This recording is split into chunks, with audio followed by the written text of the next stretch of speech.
A very good morning and welcome back to Havana Media. My name is Bonfesa Weno, and as usual, I'm going to be your host for today. You know, sometimes it is normally good to have leaders who reason, leaders who are reasoning like normal human beings. And you know, as a president or as a political leader, not only as a political leader, but any leader, wherever you are, you need to have some people who reason like the people who can take it to the right direction. And I said something here that the problem with our president is that it doesn't have people who reasons.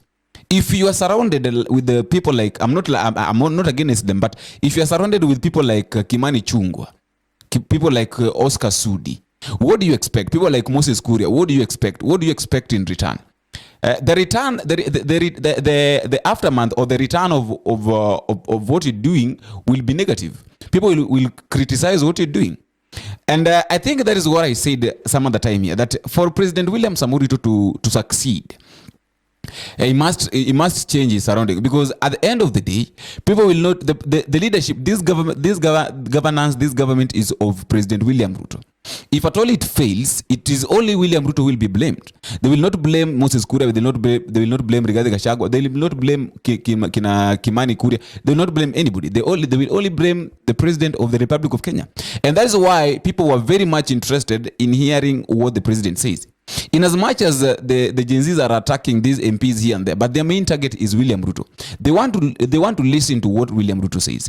And that is why on Thursday, and that is why on Wednesday, the president said the people are waiting for the president's speech, because if at all the president will not come out publicly to talk about what he talk about the financial bill, there would have been a very bad attack yesterday in this government, in this country. But the moment the president said the president said that he will not sign the financial bill, at least there was the people cooled down. Why? Because the government is for William Ruto, is being led by William Ruto. So anything he says, it can either sabotage the government, it can either rescue the country, or it can take the country into a mess. I wanted to listen to Moses to Kajwang speaking. And we should also stop this blame of Gen Zs. Mr. Speaker, look at our curriculum. What have these children or these adults, new adults, been fed on in the school curriculum? These are the products of the free primary education of Mwai Kibaki and Raila Odinga. Their curriculum, when it comes to Fasihi and literature, Mr. Speaker, reads as follows. They read The Animal Farm, and it is about injustice. They read Kidagaa Kimemwozea. They read Tumbo Lisiloshiba, Kifo Kisimani, Mstahiki Meya, Mashetani, and Parliament of Alls. Mr. Speaker, that is the recent set book in literature, Parliament of Alls. And then you blame Gen Zs for coming to this parliament, a parliament of alls, a parliament of sellouts, a parliament of turncoats, a parliament that is completely insensitive to them. We are the ones who have fed them this kind of literature, and we are reaping what we sowed at this moment. Mr. Speaker, we cannot go on recess until the president apologizes to the youth of this country. Since when did the hustlers become mutineers? Since when did our hustlers and children become wankers? Mr. Speaker, since when did our Gen Zs, our children, become saboteurs? Since when did they connive to commit treason? Mr. Speaker, the youth and the public and the nation deserve an apology. That is not what I want us to talk about. Before we jump into my discussion, I would like to appreciate those who are giving us the support, because without your support, this channel cannot grow and it cannot reach where it has reached. We are at 11. Just yesterday, I was saying that my expectation is that probably by the end of the month or at around 5th, there we will be at 11,000. But luckily enough, right now we are approaching 12,000. So that one shows how supportive you are, and I really appreciate your support. Without your support, the channel cannot grow. And thank you very much. May God bless you. Asante sana.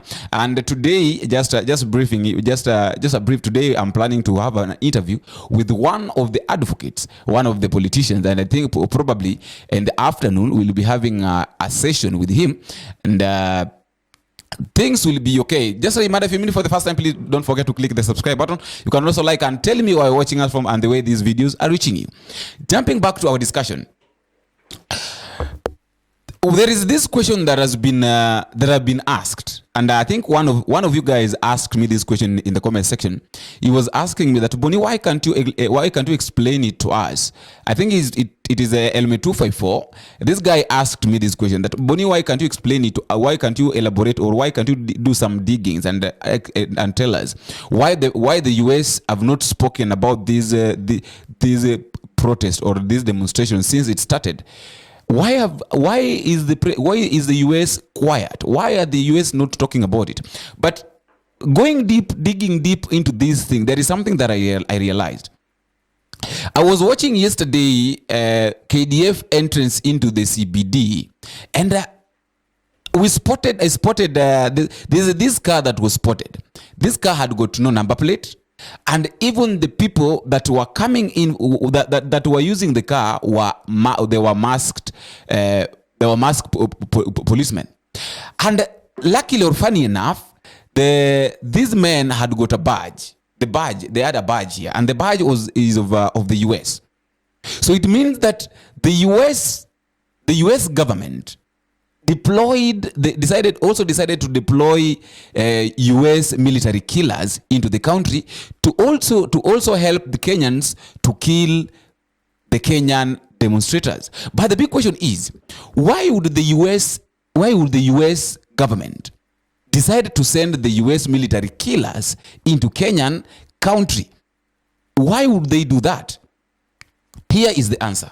Poor countries can never repay their loans. Senator, are you saying that you're opposed to debt relief for impoverished countries? No, we should forgive the debts, but that's not going to help those countries very much. Okay. What will? Tax cuts.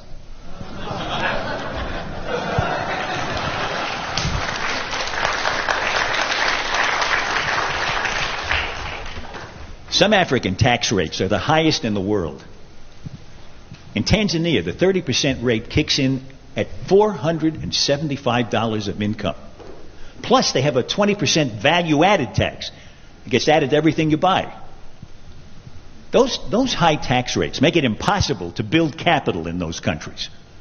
So nothing gets built, not factories, not roads, not anything. Poor African countries have the lowest wage workers in the world. And yet a company like Nike, for instance, can't put a factory in one of those countries because of the oppressive tax rates. Taxes have killed any possibility of economic development. They've killed any hope of these countries ever helping themselves. And that leaves them completely at the mercy of charity and loans. And here's the worst part. You know why those countries have such high tax rates? Because of us. To show us that they can raise enough money to pay back their loans. But taxes can't raise any money if they kill the economies. So it turns out that the tragic, unintended consequence of our good intentions toward Africa, our kindness, is that we have encouraged those countries to lock themselves into a gruesome economic depression. If we don't urge those countries to cut their tax rates, they will never grow their economies. People will live lifetimes of unemployment. Disease will be rampant. Poverty will be permanent. And children will be hungry. And our charity will never be enough. I talked about this issue of IMF and World Bank organization giving support or lending money to Kenyan, and the president was very happy that he was going to be given money by the IMF. And we have to know that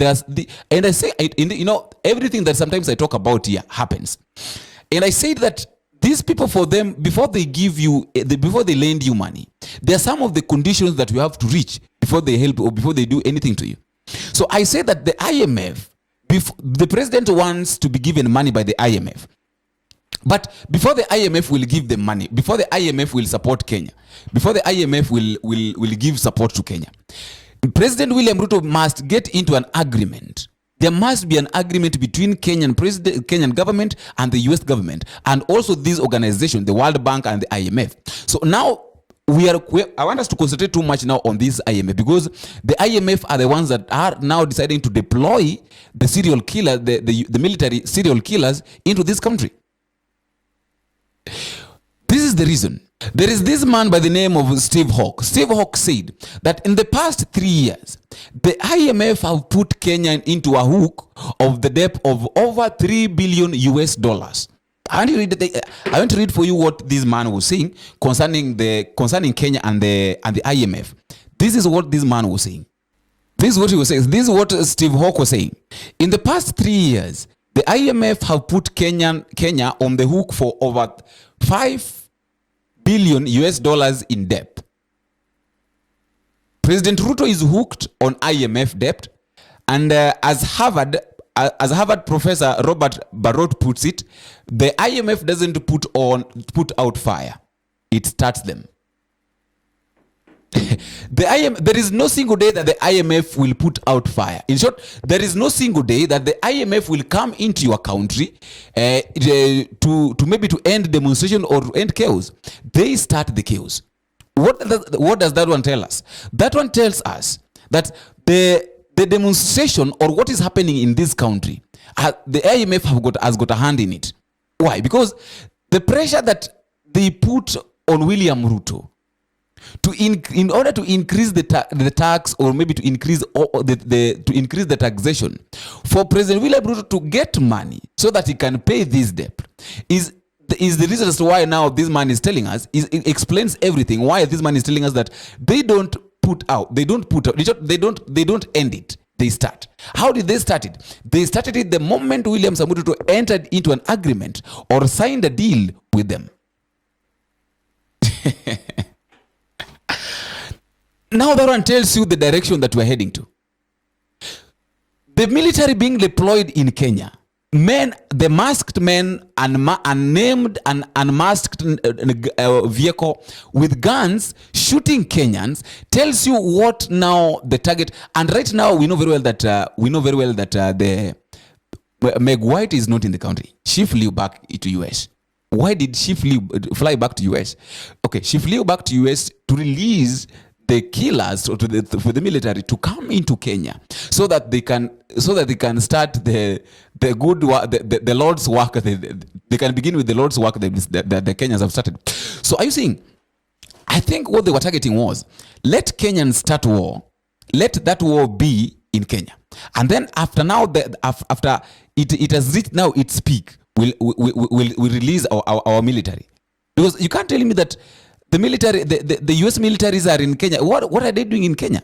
We don't need them. If our own militaries, if we don't need our own militaries in the streets, and we saw the way what was happening. In fact, the deployment of Kenya Defense Force, which the parliament decided to do that, was taken to court by the Law Society of Kenya, which I think it was stopped because we don't need the military. The work of the purpose of the military is to defend country against external attack. They are not supposed to engage themselves in the matters of within the country. Like these issues of demonstrations, their work is to put law and order. So the biggest question that people were asking is, why is it now that the US people or the US government is silent? Why is it that Joe Biden is not talking about anything concerning the demonstration in the country? I think now we all have answers. And I think the answers come at the right time. This answer came at the right time. That the US military have been sent. The US military was spotted. I really thank this guy for taking this photo. Like, why would the US decide now to also deploy their killers, the military killers, to our country, and then to make it funny, they are mixing them with the Kenyan Defense Force, so that when the Kenya Defense Force, so that when there will be a lot of killings, the blames will be on the Kenya Defense Force. Yet we know very well that Kenya Defense Force cannot kill him. And I told you yesterday in one of the videos that I've really caught an attention. It is less than 24 hours and the video is almost 100,000 views. Why? Because, okay, I told you yesterday in that video, if you not watched it, you can go and watch it. I told you that it is very much difficult for the Kenya Defense Force to just kill. They don't just kill. Not unless otherwise. They follow law and order, and our Kenya Defense Force are very disciplined military. We have a very disciplined military, and I really thank the Kenya Defense Force for doing that. We even saw them yesterday escorting the peaceful demonstrators back to their homes without interfering with anything.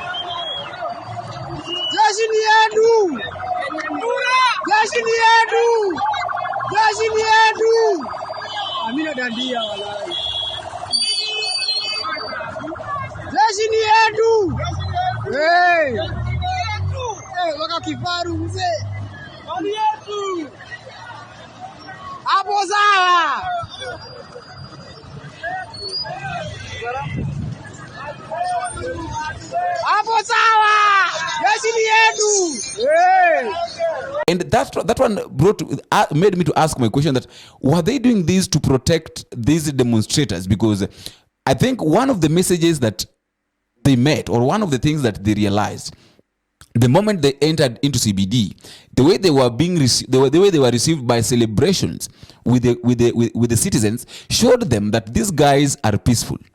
These people are peaceful. They have no problem with anybody, and I think that is the reason why they were being escorted home, so that the Kenya police will not attack them.